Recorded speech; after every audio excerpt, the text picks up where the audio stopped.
porque nos ha permitido, Señor, poder estar aquí una vez más.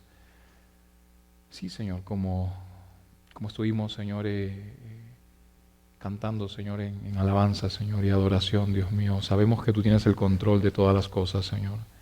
Sabemos, Señor, que no podemos dudar de ti, Señor. Sabemos que tú eres un Dios lleno de atributos. Sabemos que eres un Dios verdadero. Sabemos que eres un Dios fiel.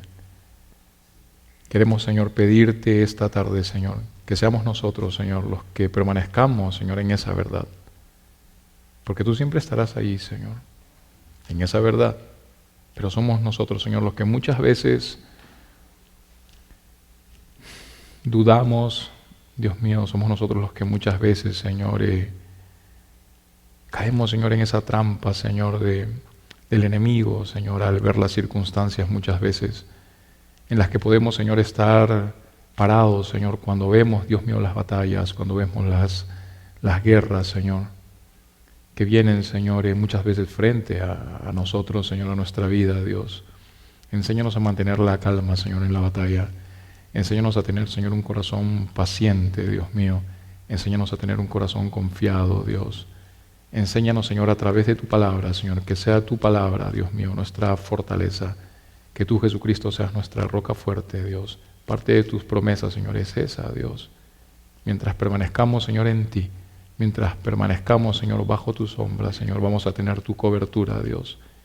Y no queremos, Señor, salir de esos parámetros, Señor. No queremos poner un pie más allá de tu sombra, Dios mío. Queremos, Señor, depender de ti en todas las cosas, Dios. Perdónanos, Señor, si muchas veces, Señor, te hemos fallado, Dios mío. Pero te quiero dar gracias, Señor, porque a pesar de todo eso, Dios, nos enseñas en tu palabra, Dios, que podemos acercarnos a ti confiadamente, Señor, y hallar, Señor, ese oportuno socorro. Gracias, Jesucristo, porque eres nuestro abogado, nuestro sumo sacerdote. Gracias, Señor, te damos por este día. Te pido por cada una de las personas que están aquí presentes.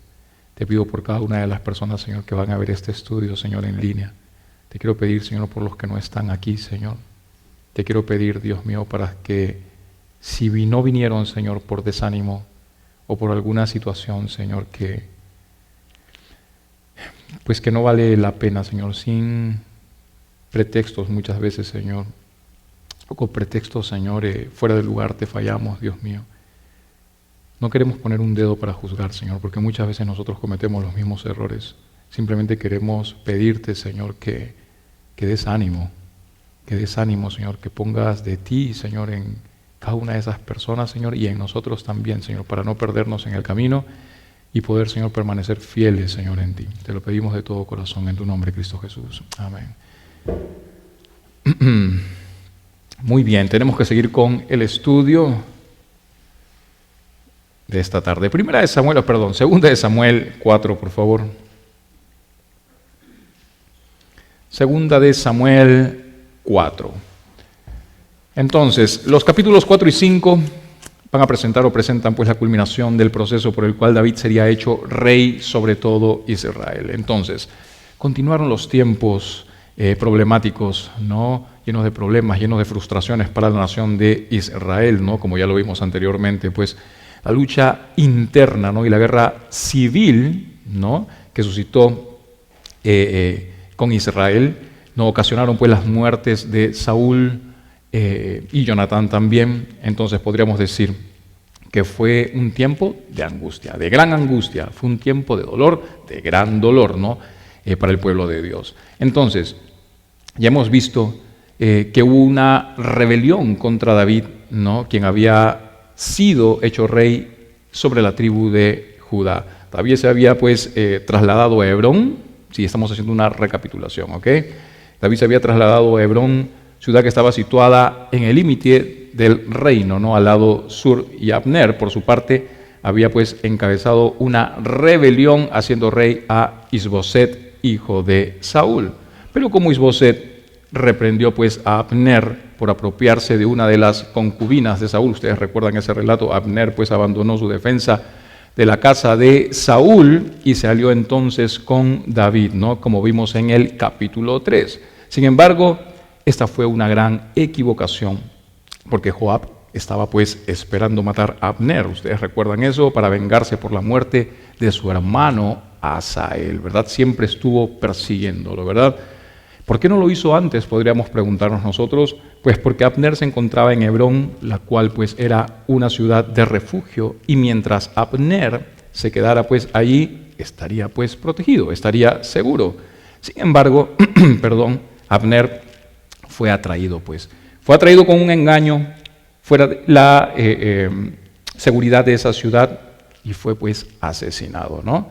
Y esto cuando Abner salió de esa ciudad pues de refugio. Entonces, aquí comenzando, ¿no?, en esta introducción o esta recapitulación de los capítulos anteriores, aquí una lección para todos nosotros, ¿no? Podemos ver aquí qué tan importante es permanecer, como lo mencioné en oración, bajo la sombra del Altísimo, ¿verdad? Hay que recordar esto. Mientras tú estés bajo la sombra del Señor, bajo la sombra del Altísimo, no vas a sentir el calor que te sofoca. Salmos 91 dice lo siguiente: el que habita al abrigo del Altísimo morará bajo la sombra, dice, del Omnipotente. Diré yo a Jehová, esperanza mía, dice. ¿Quién es tu esperanza entonces? Jehová, ¿verdad? Nuestro Dios. Esperanza mía. Cuando alguien te diga no hay esperanza, no hay esperanza, tú vas a decir, no, mi esperanza es Jehová, ¿verdad? Dice, esperanza mía y castillo mío, mi Dios, dice, en Él confiaré. Como hemos estado cantando ahora antes del servicio, ¿verdad? Muchas veces se ha hablado acerca de la confianza, ahora, ¿verdad?, en la adoración. Dice, y Él te librará del lazo del cazador, dice, de la peste destruidora, con sus plumas te cubrirá y debajo de sus alas estarás seguro. Escudo, y adarga, dice, es su verdad. No tendrás temor de espanto, dice, nocturno, ni de saeta que te vuele de día. Dice, ni de pestilencia que ande en oscuridad, ni de mortandad que en medio del día destruya. Caerán a tu lado 1000 y 10.000 a tu diestra, mas a ti no llegará, dice. Ciertamente con tus ojos mirarás y verás la recompensa de los impíos, porque tú has puesto, dice, a Jehová, que es mi esperanza, al Altísimo, dice, por tu habitación. No te sobrevendrá mal ni plaga, dice, tocará tu morada. Amén, ¿verdad? Dice, pues, que a sus ángeles mandará cerca de ti, que te guarden en todos tus caminos. En las manos, dice, te llevarán, porque tu pie no tropieza en piedra. Sobre el león y el basilisco, pisarás. Hollarás, dice, al cachorro de león y al dragón. Por cuanto en mí ha puesto su voluntad, yo también, dice, lo libraré. Dice, pondrélo en alto.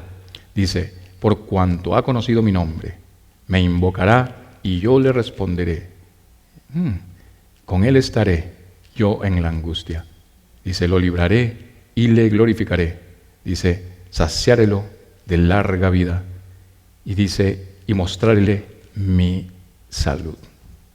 Continuando con la historia.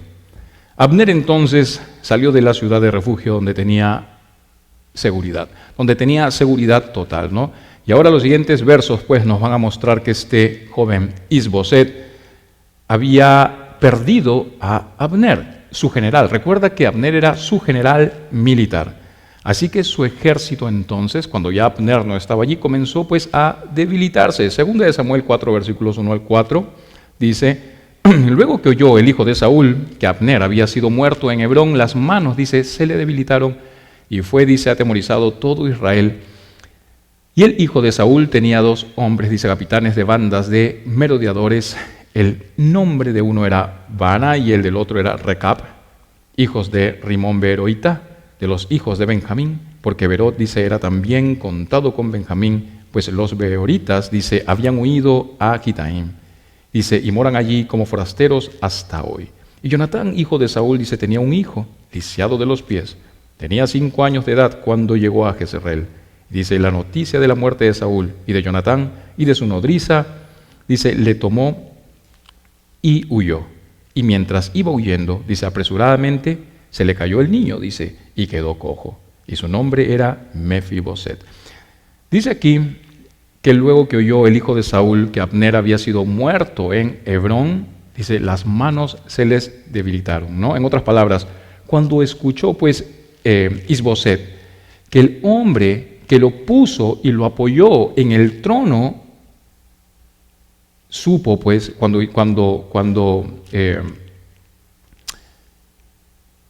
escuchó Isboset que el hombre que lo puso y lo apoyó en el trono, supo que había muerto, se dio cuenta pues que su tiempo estaba por terminar. Sintió de alguna forma pues el mundo caérsele encima, ¿verdad? Recordemos que Isboset había confiado en Abner para alcanzar su posición.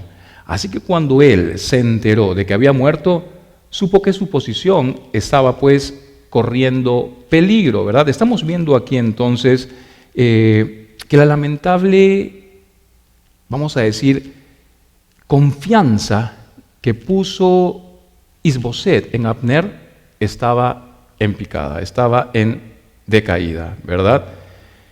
Nos hemos preguntado muchas veces aquí en la iglesia, ¿qué pasaría si aquello en lo cual pusiste tu confianza de un momento a otro, ¿verdad?, desaparece?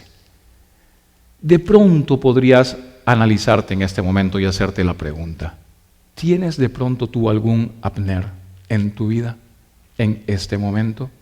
Hay que recordar que nuestra confianza siempre debe estar puesta en nuestro Dios. Y todo lo que hagamos, debemos siempre presentarlo ante Él, primeramente. Jeremías 17, versículos 7 al 8 dice, bendito el varón que confía en Jehová, y cuya confianza, dice, es Jehová, porque será como árbol plantado junto a las aguas, que junto a la corriente, dice, echará sus raíces y no verá cuando viene el calor, sino que su hoja estará verde, dice. Y en el año de sequía no se fatigará, ni dejará de dar fruto. Dios es nuestra esperanza. El Señor es nuestra esperanza. ¿Sabes qué? Y Daniel me lo hizo ver hoy, ahora en la mañana. Hemos tenido constante clima muy pesado, ¿verdad? Tormenta, un tornado muy cerquita y tantas cosas más, ¿verdad? Ha sido muy, muy fuerte y muchos de ustedes quizá no han padecido también, ¿no? O los jardines que tenían o que tienen en sus casas, ¿no? Sus plantas han muerto y tantas cosas más, ¿verdad? Y yo tenía unas ¿qué plantas eran? ¿Qué flores eran? Las que estaban ahí al lado de la... Tenía unos jazmines, ¿no? que había plantado allí en la pared de mi casa, en la parte interior. Y pues la tormenta los mató todos, ¿verdad? Y cuánto cariño yo le había dado a los jazmines, de verdad que mucho cariño, ¿no? Yo ya los veía florecer y demás. Y de pronto pues los jazmines quedaron secos, pero ¿sabes qué es lo interesante de esto? Y la palabra de Dios nos lo está diciendo. Por alguna razón no saqué los tallos que estaban secos, realmente secos. Y yo te digo, tenía la esperanza y a veces le echaba como agüita para ver si salía y demás, y nada. Y de pronto estos últimos días que ha llovido, ¿no? Han rebrotado, están saliendo unas hojas verdes. Yo no sé, ¿es la naturaleza o es que el Señor permitió que la lluvia venga con algo distinto, ¿verdad? Con algo sobrenatural, no lo sé. Pero ahí están los jazmines rebrotando nuevamente, ¿no? Y eso es, ¿verdad? Dios no quiere que perdamos la esperanza cuando tú veas la situación, ¿no? Que de pronto está así, ¿no? Como seca o sin esperanza y demás. O de pronto escuchas, ¿verdad? Las voces alrededor diciéndote, esto no va a pasar, esto no va a resultar y demás. Pero tú realmente tienes la convicción de Dios en tu vida. No pierdas la fe. Continúa, sigue adelante. ¿Quién ha dicho que el ser cristiano es tarea fácil? ¿Verdad? Continúa, sigue adelante, pelea, batalla, porque las promesas de Dios se obtienen siempre en la batalla, no en el ocio, sino en la batalla y en la batalla. Jeremías 17, versículos 7 al 8 dice, bendito el varón que confía en Jehová. Bendito el varón que confía en Jehová y cuya confianza es Jehová, porque será como árbol plantado junto a las aguas, que junto a la corriente echará sus raíces y no verá cuando viene el calor, sino que su hoja estará verde y en el año de sequía no se fatigará ni dejará de dar fruto.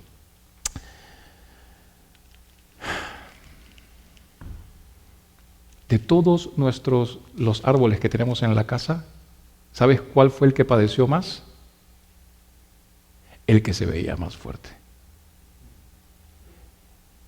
El que todo el mundo decía, ese es el que va a durar para toda la vida. Ese fue el que se cayó, ese fue el que se secó. Imagínense.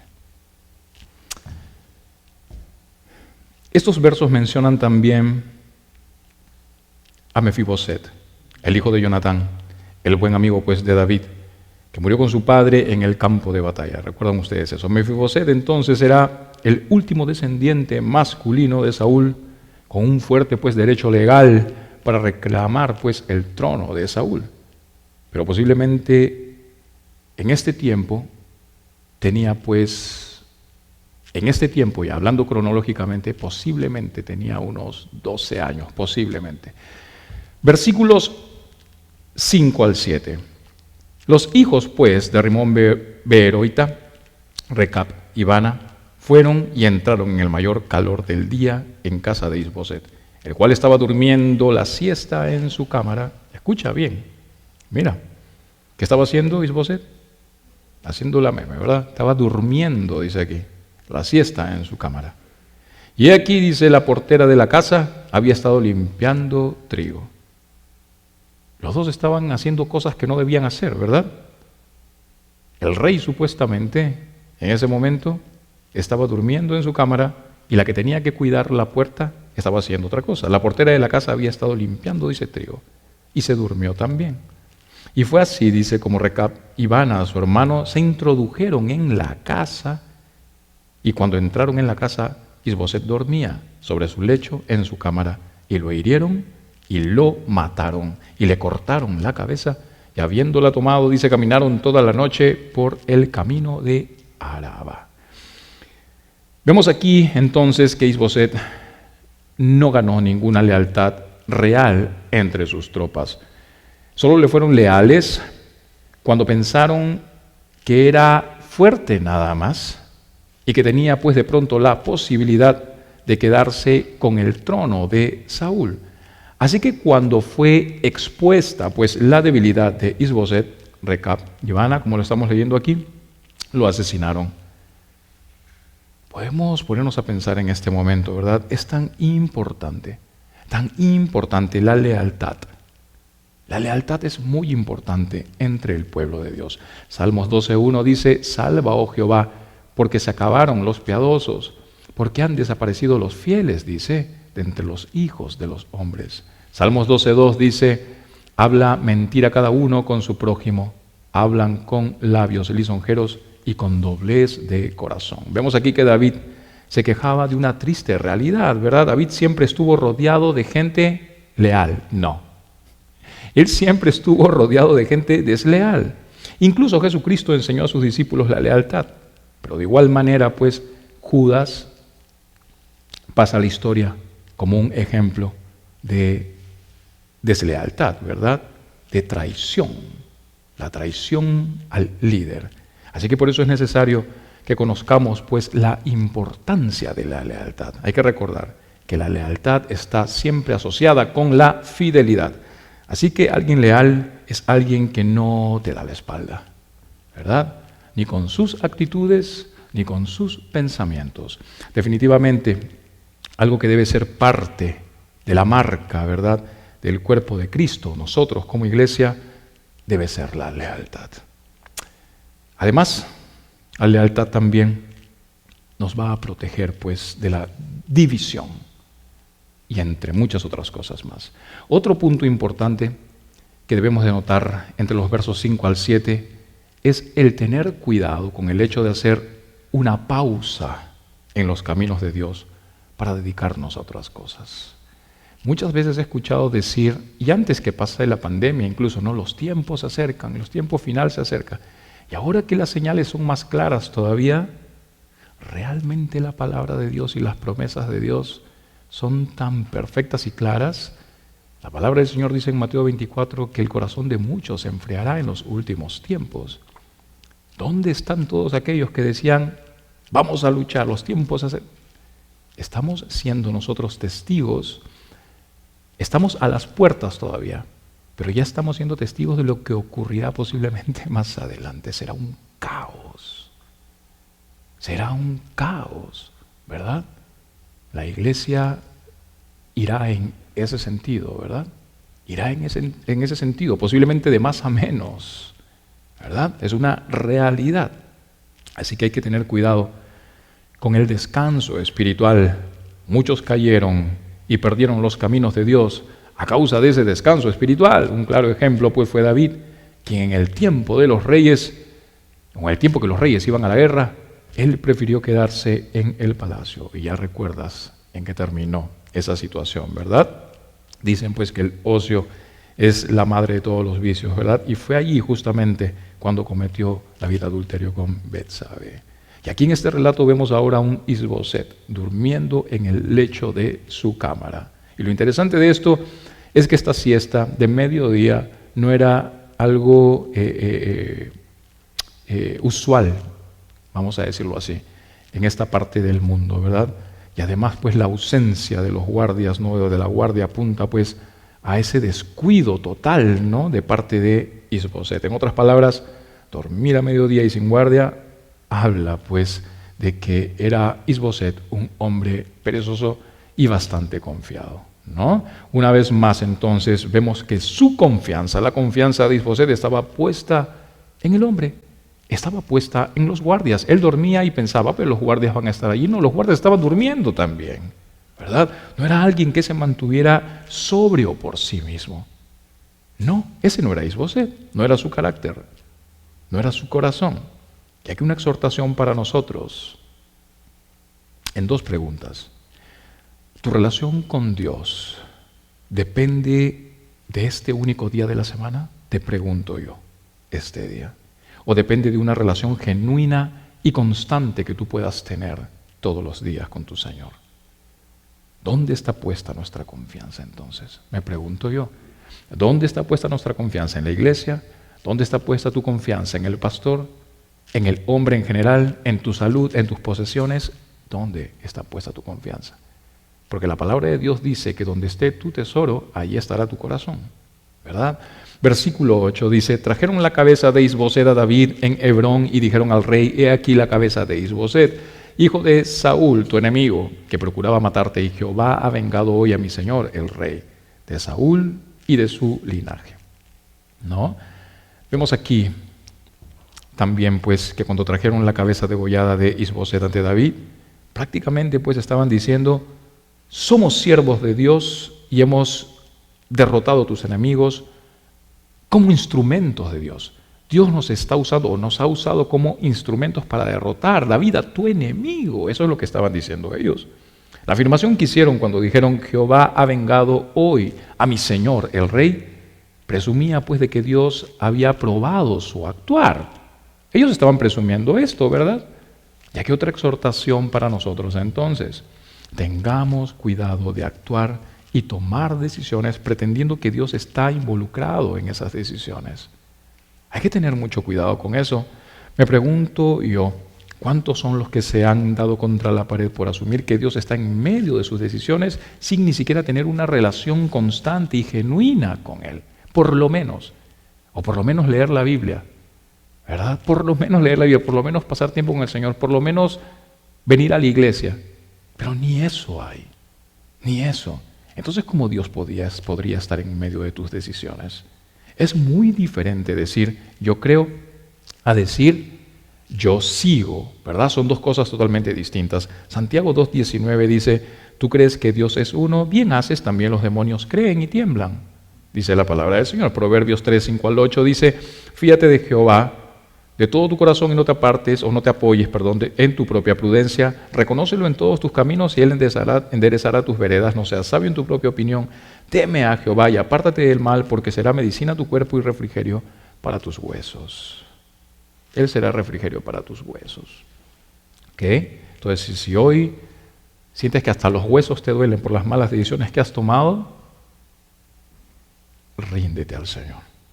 Versículos 9 al 12. Y David respondió a Recab y a su hermano Baana, hijos de Rimón, Beeroita, y les dijo: vive Jehová, que ha redimido mi alma de toda angustia, que cuando uno me dio nuevas diciendo: he aquí Saúl ha muerto, imaginándose que traía buenas nuevas, dice, yo lo prendí y le maté, dice, en Siclag, en pago de la nueva. ¿Cuánto más a los malos hombres que mataron a un hombre justo en su casa y sobre su cama? Ahora, pues, ¿no he de demandar yo su sangre de vuestras manos y quitaros de la tierra? Entonces David ordenó a sus siervos y ellos los mataron. Y les cortaron las manos y los pies y los colgaron sobre el estanque en Hebrón. Y luego tomaron la cabeza de Isboset y la enterraron en el sepulcro de Abner en Hebrón. Interesante, ¿verdad? Wow. Recab y Baana entonces pensaron que David se sentía complacido de ver pues la decapitada cabeza de Isboset, ¿no? En otras palabras, subestimaron la lealtad de David, ¿no? Subestimaron la lealtad de David hacia Dios y la casa de Saúl incluso también. Sin embargo, fue David pues leal a su palabra de honrar y preservar a la familia de Saúl y a sus descendientes, ¿verdad? Como lo vimos en 1 Samuel 24, versículos 20 al 22. Él allí hizo una promesa y preservó esa promesa, y lo estamos viendo aquí. Y a pesar de que Isboset no era el ungido de Jehová, en el mismo sentido en que Saúl pues lo fue, David había aprendido plenamente a dejar que Dios tomara venganza. La venganza es del Señor, y por esa razón David pues no aceptaría ese perverso acto, aunque pues de pronto pareciera servir incluso para un buen propósito, ¿verdad? Porque podría parecer así, para un buen propósito. Sin embargo, no fue así. El propósito en ese momento pudo haber sido el hecho de unificar a Israel bajo el mandato de David como rey. Sonaba bien, ¿verdad? Un buen propósito, tenía que pasar. Sin embargo, no era así. Entonces, y para culminar ya, en este relato hemos visto un principio básico del cristianismo aquí, el cual quizá tú ya notaste, ¿no? Y conoces también.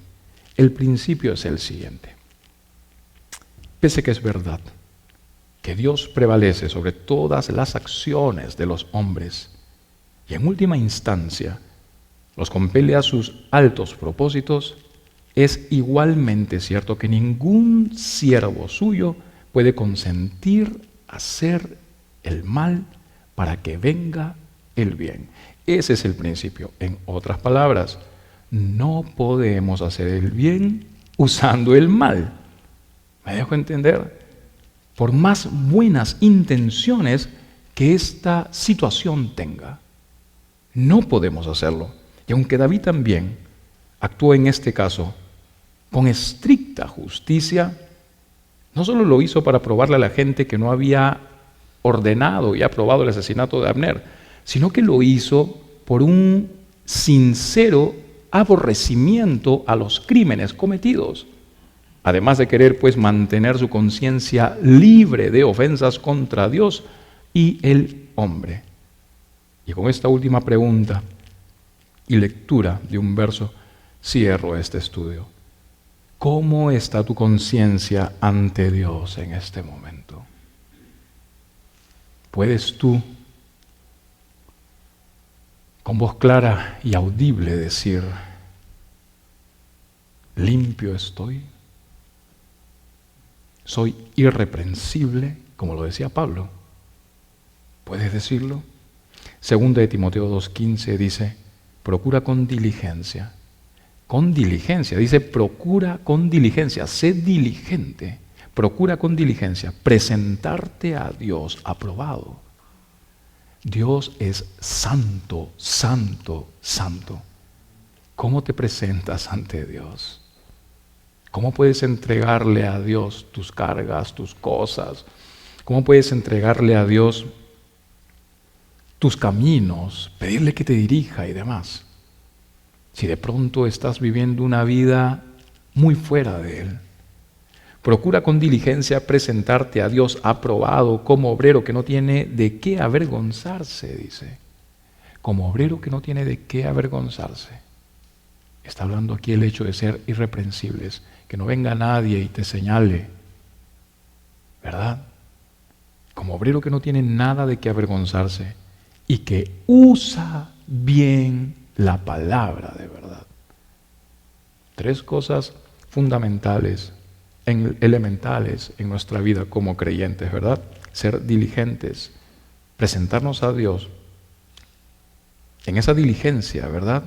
Presentarnos a Dios aprobados, como obreros que no tienen nada de qué avergonzarse y que usa bien la palabra de verdad.